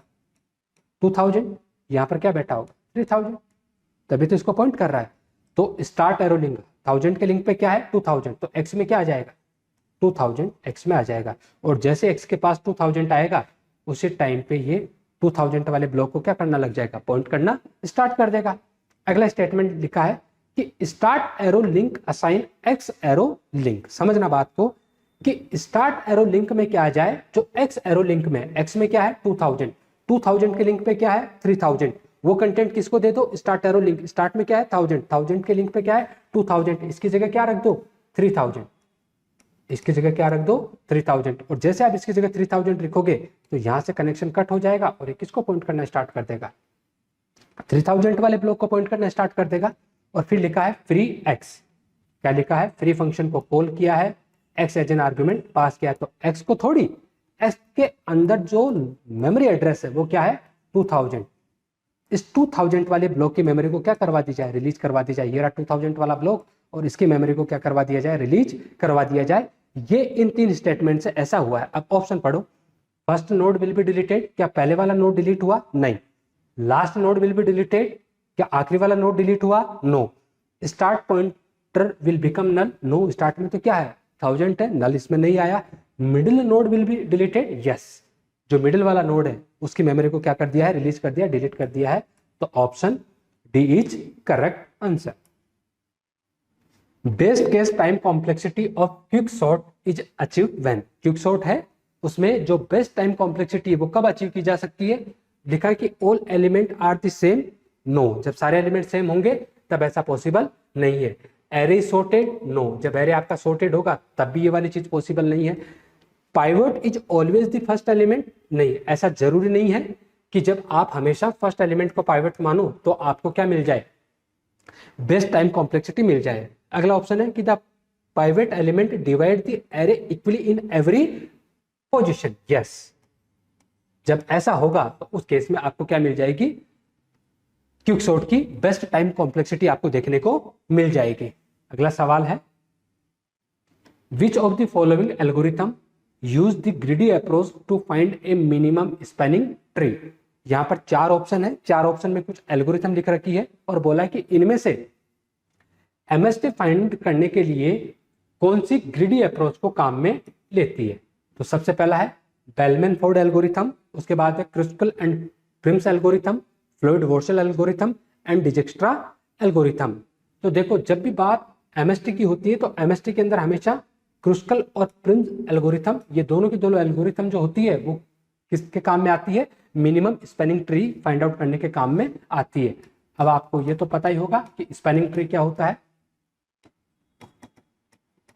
ठीक है। कोई भी ग्राफ है, ग्राफ विदाउट एनी साइकिल, ठीक है। या आप यूं कह सकते हो कि all connected edges without any cycle, ठीक है।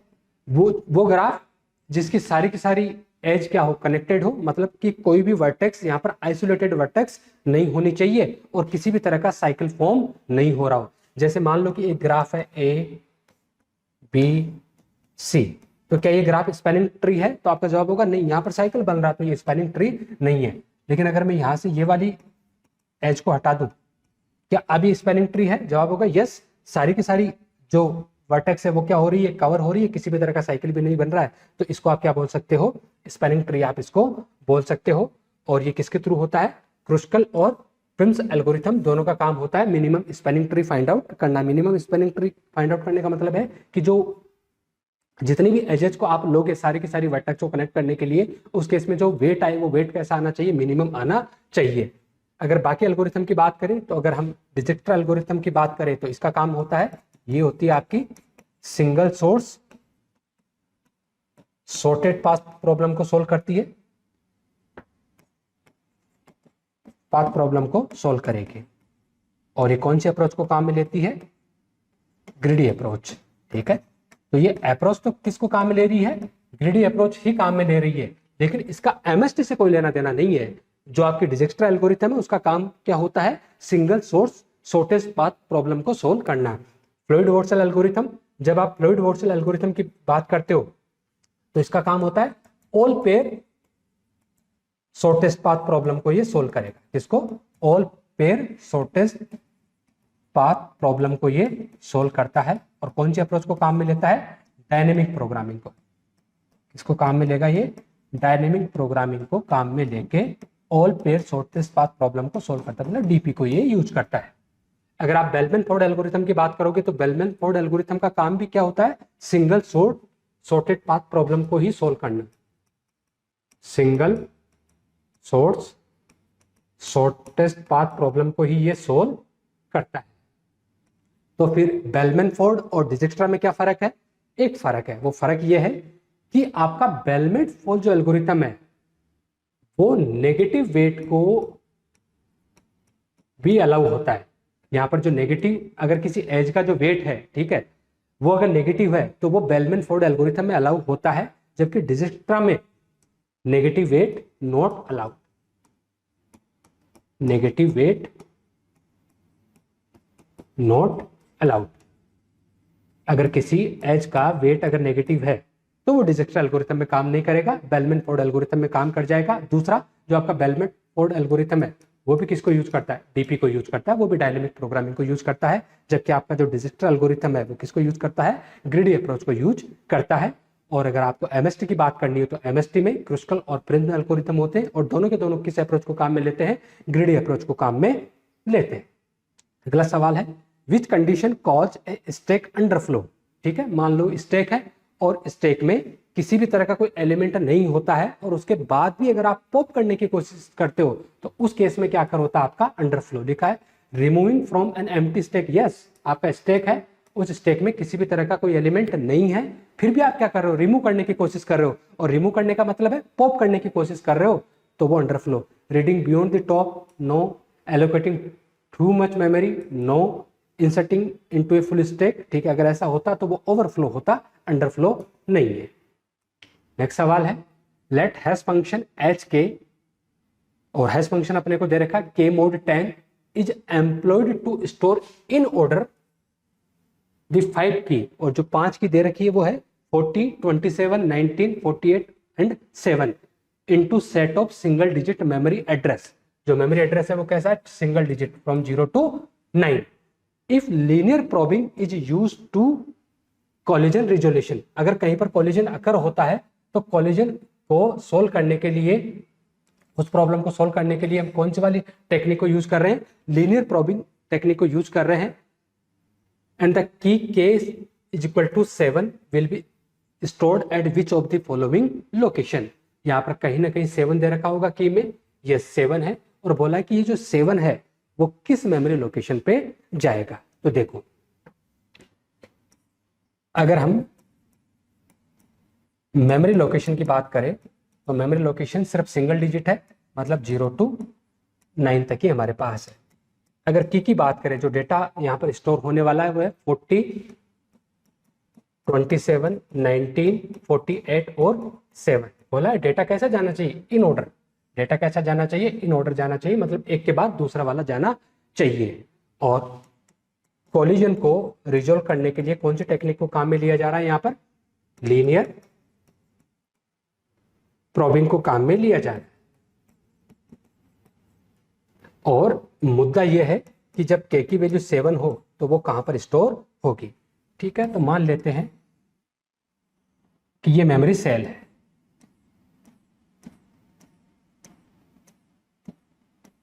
ठीक है, सिंगल डिजिट ही होगा, तो 0, 1, 2, 3, 4, 5, 6, 7, 8 और 9। डेटा जब भी जाएगा वो हैश फंक्शन के थ्रू जाएगा, और हैश फंक्शन आपके पास दे रखा है एच के इज इक्वल टू के मोड 10। ये हैश फंक्शन है। इन ऑर्डर आपको डेटा क्या करवाना है, स्टोर करवाना है। तो सबसे पहले डेटा क्या है 40, तो 40 मोड 10। जब 40 में 10 का भाग देंगे तो रिमाइंडर क्या मिलेगा अपने को, 0, मतलब 0th लोकेशन पे क्या चला जाएगा आपका 40। क्या पहले से कोई डेटा था यहाँ पर, नहीं, ठीक है, मतलब एम्प्टी था तो कोई दिक्कत नहीं, 40 को यहाँ पर एडजस्ट कर दिया, तो 40 एडजस्ट हो गया। उसके बाद अगला डेटा हमारे पास 27, तो 27 मोड 10। 27 को 10 से मोड करेंगे तो रिमाइंडर क्या मिलेगा 7। यस, 7 वाला एम्प्टी है तो यहाँ पर क्या आ जाएगा 27 यहाँ पर आ जाएगा, मतलब 40 एडजस्ट हो गया 27। Now 19 mode 10। जब 19 में 10 का भाग देंगे तो रिमाइंडर क्या मिलेगा अपने को 9 मिलेगा, ठीक है, 9 भी यहाँ पर खाली है तो 9 वाली इंडेक्स पे चला जाएगा। उसके बाद है 48, तो लिखा है 48 मोड 10। जब 48 में 10 का भाग दोगे तो शेषफल कितना मिलेगा 8। क्या 8 वाले पे कोई डेटा है, नहीं, तो यहाँ पर किसको एडजस्ट कर दिया जाए, 48 को एडजस्ट कर दिया जाए। अगला डेटा है हमारे पास 7, हमने लिखा 7 मोड 10। जब 7 में 10 का भाग देंगे तो शेषफल क्या मिलेगा 7। जैसे ही 7 इंडेक्स पे ये जाने की कोशिश करेगा तो वहां पर तो ऑलरेडी कौन बैठा है 27 बैठा है, तो क्या हुआ कॉलिजन अकर हुआ। लेकिन कॉलिजन अकर जब होगा तो किसको यूज करेंगे हम, लीनियर प्रोबिंग को। लीनियर प्रोबिंग का मतलब है इसके जस्ट आगे वाली लोकेशन देखो क्या वो खाली है क्या, आगे वाली लोकेशन क्या है 8, क्या वो खाली है क्या, नो। फिर आगे वाली लोकेशन देखो क्या है 9, क्या खाली है क्या, नो। अब इसके आगे नहीं है तो वापस से रिवर्स आके चेक करो, 0 खाली है क्या, नो। आगे आके चेक करो 1 खाली है क्या, यस, और 7 को यहाँ पर रख दो। मतलब कि जो की आपकी 7 है वो कौन सी वाली मेमोरी लोकेशन पे जा रहा है, आपका फर्स्ट मेमोरी लोकेशन पे जा रहा है। देखो 1 के ऑप्शन में है क्या, yes, D is correct answer. अगला सवाल है which of the following best describe memorisation in dynamic programming, कि डीपी के अंदर मेमोराइजेशन की जो टेक्निक है, ठीक है, वो इन 4 ऑप्शन में से उसको सबसे बेस्ट डिस्क्राइब कौन कर रहा है। Storing the result of function called to avoid recomputation, rewriting recursive function to be iterative, ignoring sub problems that don't affect the final result, using array to sort sub problems। तो जब आप memorisation की technique को जब आप use करते हो तो उस केस में आप क्या करते हो, जो फंक्शन कॉल का जो रिजल्ट आ रहा है, ठीक है, उस रिजल्ट को आप क्या कर लेते हो, स्टोर कर लेते हो। किस लिए स्टोर कर लेते हो, कि आपको वापस से क्या करना नहीं करना पड़े, रिकम्पिटिशन आपको वापस से नहीं करना पड़े। अरे आपने एक बार अगर कोई काम कर लिया है, ठीक है, तो उसको उस रिजल्ट को आप क्या करके रख लो, स्टोर करके रख लो, कि अगर इन फ्यूचर हमें रिक्वायरमेंट होगी तो हम उसको क्या कर सके, यूज कर सके। और तभी तो वो किसको क्या, मेमोराइजेशन का मतलब ही यही होगा। तो option A is correct answer. Let a BST is constructed by inputting an order list, यहां पर कुछ एलिमेंट दे रखे from left to right, which of the following pair of element will be on the last level of the BST। मुद्दा यह है कि ये डेटा आपके पास, इस डेटा को लेकर आपको क्या करना है, एक BST डिजाइन करना है। उस BST को डिजाइन करने के बाद में जो लास्ट वाला लेवल आएगा, उस लास्ट वाले लेवल पे कौन सा वाला एलिमेंट वहां पर बैठा है। तो देखो जब भी आप BST बनाते हो तो BST की प्रॉपर्टी ये होती है कि लेफ्ट वाले जो एलिमेंट है वो हमेशा क्या होते हैं, छोटे होते हैं रूट से, ठीक है, और जो राइट वाले जो एलिमेंट होते हैं वो हमेशा क्या होते हैं, बड़े होते हैं किससे, रूट से, ठीक है। तो अब आप BST बना लीजिए। सबसे पहले क्या है 33, ये तो रूट बन जाएगा। उसके बाद है 45, 45 33 से छोटा है कि बड़ा है, आपका जवाब होगा बड़ा है, तो ये कहाँ जाएगा, राइट साइड में जाएगा। 45 के बाद में 2, अब 2 33 से छोटा है कि बड़ा है, बोलो कि छोटा है, तो ये कहाँ जाएगा, लेफ्ट में। 33 45 2 91 इज ग्रेटर देन 33, आगे चेक करो 91 इज ग्रेटर देन 45, तो ये इसका क्या बन जाएगा, राइट चाइल्ड बन जाएगा। उसके बाद 47 47 is greater than 33, right side में आओ। उसके बाद है 47 is greater than 45, right side में आओ। 47 इज लेस देन 91, तो ये इसका क्या बन जाएगा, लेफ्ट चाइल्ड बन जाएगा। उसके बाद है 95 95 33 से बड़ा है तो राइट साइड में, अगेन 95 45 से भी बड़ा है तो राइट साइड में, अगेन 95 91 से भी बड़ा है तो राइट साइड में। तो यहाँ पर क्या आ गया आपका 95, ये है आपका लास्ट लेवल। लास्ट लेवल पे कौन बैठा आपका 47 and 95, 47 and 95, yes, option B is correct answer, 47 and 95। लिखा है कि ये आपको क्या मानना है, इन ऑर्डर ट्रेवर्सल, और ये जो डेटा है वो आपका पोस्ट ऑर्डर ट्रेवर्सल है किसी भी बाइनरी ट्री टी का। And which of the following is A pre order traversal of the binary tree T, मतलब आपको इन ऑर्डर ट्रेवर्सल गिवन है और पोस्ट ऑर्डर ट्रेवर्सल आपको गिवन है, और आपको कौन सा वाला ट्रेवर्सल फाइंड आउट करना है, प्री ऑर्डर ट्रेवर्सल आपको फाइंड आउट करना है। देख लेते हैं एक बार। देखो सबसे पहले है आपका in order traversal. In order traversal given है Q U S V P T R, और उसके बाद आपका post order. Post order given है आपके पास U V S Q T R and P।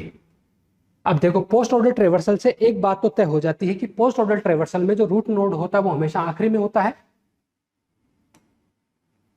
जो आपका रूट नोड होगा वो हमेशा कहाँ होगा, आखिरी में होगा। और इन ऑर्डर ट्रेवर्सल में जो रूट नोड होता है वो हमेशा कहाँ होता है, बीच में होता है। और जो आपका प्री ऑर्डर ट्रेवर्सल है, ठीक है, प्री ऑर्डर ट्रेवर्सल में जो रूट नोड होगा वो हमेशा कहाँ होगा, शुरू में। तो आपको प्री ऑर्डर इसका फाइंड आउट करना है। तो आप सबसे पहले किसको ढूंढिए, पोस्ट ऑर्डर को। पोस्ट ऑर्डर में जो रूट होगा वो हमेशा आखिरी में होगा, पी। तो पी क्या है यहाँ पर, रूट नोड, तो पी रूट बन जाएगा। अब पी को कहाँ ढूंढो, इन ऑर्डर में, ये रहा इन ऑर्डर में पी। अब देखो इन ऑर्डर में रूट नोड हमेशा बीच में होता है। अब हमेशा बीच में है तो इसके लेफ्ट में जो है वो इसका लेफ्ट सब ट्री रहा होगा, क्यू यू एस और वी। अब क्यू यू एस वी में रूट कौन है ये हम इसको देख के नहीं बता सकते, लेकिन इतना तय है कि क्यू यू एस वी ये चारों के चारों जो नोड है वो पी के क्या है, लेफ्ट चाइल्ड है। और टी और आर, टी और आर इसके क्या हो जाएंगे, राइट हो जाएंगे। अब पोस्ट ऑर्डर में रूट नोड हमेशा आखिरी में आता है, ये तो तय है। तो क्यू यू एस वी इन चारों में जो भी आखिरी में आ रहा है वही तो रूट रहा होगा। देखो you V S Q T R, तो सबसे आखिरी में कौन आ रहा है आपका, क्यू। तो अब इनमें रूट कौन बनेगा, क्यू। तो ये पी, पी का रूट लेफ्ट चाइल्ड में इसका रूट बन जाएगा आपका क्यू। अब क्यू को कहां ढूंढो आप, इन ऑर्डर में, ये रहा इन ऑर्डर क्यू। अब इसके लेफ्ट में कुछ नहीं है, मतलब इसका लेफ्ट सब ट्री नहीं है। राइट में कौन है आपका, यू एस और वी, तो इसके राइट में रख दीजिए आप यू एस और वी को क्या रख दिया, इसके राइट में रख दिया। अब टी और आर में आखिरी में कौन आ रहा है, आर, तो यहां पर आर क्या बन जाएगा, रूट बन जाएगा। अब आर के राइट में कुछ नहीं है लेकिन लेफ्ट में क्या है, टी, तो इसका लेफ्ट, अब चूंकि एक ही है तो ये फिक्स हो गया, ये टी। अब यू एस वी इन तीनों में आखिरी में कौन आ रहा है आपका, एस। जब आखिरी में एस आ रहा है तो अब आपका ट्री कैसा बन जाएगा, P Q S R T. अब एस को ढूंढो, एस के राइट में क्या है, वी, अकेला ही है तो ये वी यहां पर फिक्स हो गया। और लेफ्ट में क्या है, यू, क्योंकि क्यू तो पहले ही एडजस्ट हो चुका, तो एस के लेफ्ट में क्या है, तो यू एडजस्ट हो गया। सारे के सारे जितने भी हमारे पास एलिमेंट थे सारे यहां पर एडजस्ट हो गए, यस। अब इसका क्या फाइंड आउट करना अपने को, प्री ऑर्डर ट्रेवर्सल इसका फाइंड आउट करना है। अब प्री ऑर्डर ट्रेवर्सल की जब भी बात करेंगे तो प्री ऑर्डर में क्या होता है, सबसे पहले रूट, रूट के बाद लेफ्ट और लेफ्ट के बाद राइट, इस ऑर्डर में ट्रेवर्स कर लो, रूट लेफ्ट राइट। तो रूट क्या है यहाँ पर, पी, रूट क्या है यहाँ पर, पी। सबसे पहले लेफ्ट सब ट्री को प्रोसेस करेंगे तो क्यू, उसके बाद इसका लेफ्ट नहीं है, राइट सब ट्री को प्रोसेस करेंगे तो एस, एस का लेफ्ट सब ट्री प्रोसेस करेंगे तो यू, एस का राइट सब ट्री प्रोसेस करेंगे तो वी। उसके बाद पी का राइट सब ट्री प्रोसेस करेंगे तो सबसे पहले वही again root R left subtree T. Option check करो, P Q S U B R T, P Q S U B R T, yes, option D is correct answer, P Q S U B R T, P Q S U B R T, option D is correct answer. आगे लिखा है कि a linear list in which element can be added और remove at either and, मतलब कि यहां पर आपके पास एक लिस्ट है, ये आपके पास लिस्ट है, इस लिस्ट में आप एलिमेंट को ऐड भी कर सकते हो, एलिमेंट को रिमूव भी कर सकते हो, दोनों एंड से आप ऐड भी कर सकते हो और आप रिमूव भी कर सकते हो दोनों एंड से, but not in the middle is called. ऐसी कौन सी लिस्ट है जिसमें इंसर्शन और डिलीशन दोनों एंड से पॉसिबल है बट मिडिल से पॉसिबल नहीं है, तो आपका जवाब होगा डबल एंडेड क्यू। अरे डी क्यू की तो ये प्रॉपर्टी होती है, ठीक है, जब आप स्टैक की बात करते हो तो स्टैक में डेटा का इंसर्शन और डिलीशन एक ही एंड से होता है जिसको हम टॉप बोलते हैं। अगर क्यू की बात करेंगे तो क्यू में इंसर्शन किसी एक एंड से होता है और डिलीशन किसी दूसरे एंड से होता है। जिस एंड से इंसर्शन होता है उसको हम रियर एंड बोलते हैं और जिस एंड से डिलीशन होता है उसको हम फ्रंट एंड बोलते हैं। लेकिन डबल एंडेड क्यू में इंसर्शन और डिलीशन दोनों एंड से पॉसिबल है, मतलब फ्रंट से इंसर्शन और डिलीशन भी हो सकता है और रियर से आपका इंसर्शन और डिलीशन भी हो सकता है। तो वो कौन सा आपका double ended queue. Priority queue की बात की जाए तो प्रायोरिटी क्यू के अंदर एलिमेंट को किसके अकॉर्डिंग प्रोसेस किया जाता है, प्रायोरिटी के अकॉर्डिंग प्रोसेस किया जाता है। वहां पर बिगिनिंग और एंड का कोई कंसेप्ट काम में नहीं लेते, वहां पर फ्रंट और एंड का कोई कंसेप्ट काम में नहीं लेते। Element are process according to their priority. Threaded binary tree no, link list no, link list में तो आप फर्स्ट नोड को भी रिमूव कर सकते हो, ठीक है, आप आखिरी नोड को भी रिमूव कर सकते हो, इन बिटवीन भी कहीं पर रिमूव कर सकते हो। सिमिलरली लिंक लिस्ट में जब आपको नया नोड इंसर्ट करवाना हो, उसको आप बिगनिंग में भी करवा सकते हो, उसको एंड में भी करवा सकते हो, और उसको आप कहीं पर इन बिटवीन भी डिजायर्ड पोजीशन पे भी आप क्या करवा सकते हो, उसको इंसर्ट करवा सकते हो। तो ऐसी कौन सी लिस्ट हो जाएगी आपकी, डबल एंडेड क्यू। अगला सवाल है कि consider a linear array A which record the number of cars sold every year from 1932। ठीक है, कि आपको क्या करना है, एक एरे ए जिसके पास रिकॉर्ड है, ठीक है, और वो नंबर ऑफ कार कितनी सोल्ड हो रही है उनका रिकॉर्ड रख रही है, कहां से, from the year 1932, and let the base address of each 200 and each memory cell of A occupy 4 byte, then address of array element for the year 1965। आप यूं समझिए कि ये एरे आपका,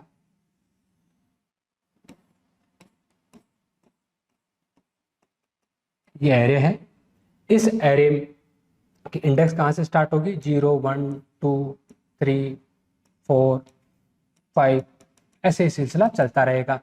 अब शुरू कहां से हो रहा है, 1932 से, तो 0th इंडेक्स पे जो डेटा आएगा वो किसका आएगा, 1932 का आएगा।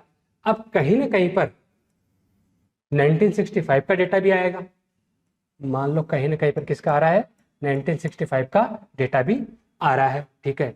इसका जो बेस एड्रेस है वो कितना है, 200 है, और जो वर्ड साइज गिवन है वो कितनी गिवन है हमें, 4 यहां पर गिवन है। अब देखो आपको 1965 कहां पर स्टोर हो रहा है उसका मेमोरी लोकेशन आपको बताना है। तो सबसे पहले तो ये पता करो कि 1965 कौन सी वाली इंडेक्स पे बैठा है। अब जब 1932 जीरो पे है तो 1933 1 पे रहा होगा, 1934 2 पे रहा होगा, यही तो मतलब रहा होगा। अगर मेरे को 1934 का चाहिए इंडेक्स तो क्या मिलेगा, 2। अभी मिलेगा कैसे, अगर मैं 1934 में से माइनस कर दूं किसको, 1932 को, तो क्या 2 मिल जाएगा, यस। तो सेम तरीके से अगर मैं 1965 में से सब्ट्रैक्ट कर दूं किसको, 1932 को, तो मुझे 1965 की क्या मिल जाएगी, मेमोरी लोकेशन मिल जाएगी। तो 5 2 3 6 माइनस 3 3। तो देखो आपका जो 1965 ईयर का जो डेटा है वो कौन सी मेमोरी लोकेशन पे बैठा है, आपका 33 मेमोरी लोकेशन पे बैठा है। अब सारा डेटा अपने को मिल चुका है, अब अपन लोकेशन फाइंड आउट कर सकते हैं। ये 1D एरिया है और 1D एरिया में लोकेशन फाइंड आउट करने का जो फॉर्मूला होता है वो फॉर्मूला सिंपल सा होता है, is equal to base of A plus I multiply by W. तो बेस क्या है इसका 200 प्लस इंडेक्स की वैल्यू क्या है 33, कौन सी वाले इंडेक्स का डेटा चाहिए 33, और वर्ड साइज कितना है यहाँ पर 4, तो 33 को 4 से मल्टीप्लाई कर लीजिए, 2 1 1 3 2, तो 200 प्लस 132, तो ये कितना हो जाएगा 332। देखो 9 कहीं पर 332 ऑप्शन में है क्या, yes 332, option B is correct answer.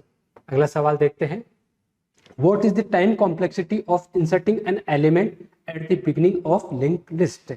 ये आपके पास लिंक लिस्ट है, मान लो कोई, कंसेप्ट को समझना,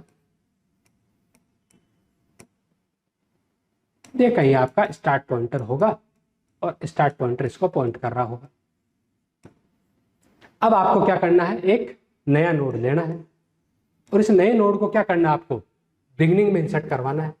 अब नए नोड को बिगिनिंग में इंसर्ट करवाने के लिए क्या आपको किसी भी तरह के नोड को ट्रेवर्स करने की जरूरत है, जवाब होगा नहीं, ठीक है।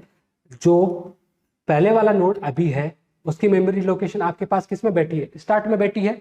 जब उसकी मेमोरी लोकेशन सीधे सीधे आपको मिल रही है तो फिर आप इजीली जो नया नोड आ रहा है उसको आप पहला नोड बना सकते हो बिना किसी लूप का यूज किए हुए, बिना किसी को ट्रेवर्स किए हुए हैं।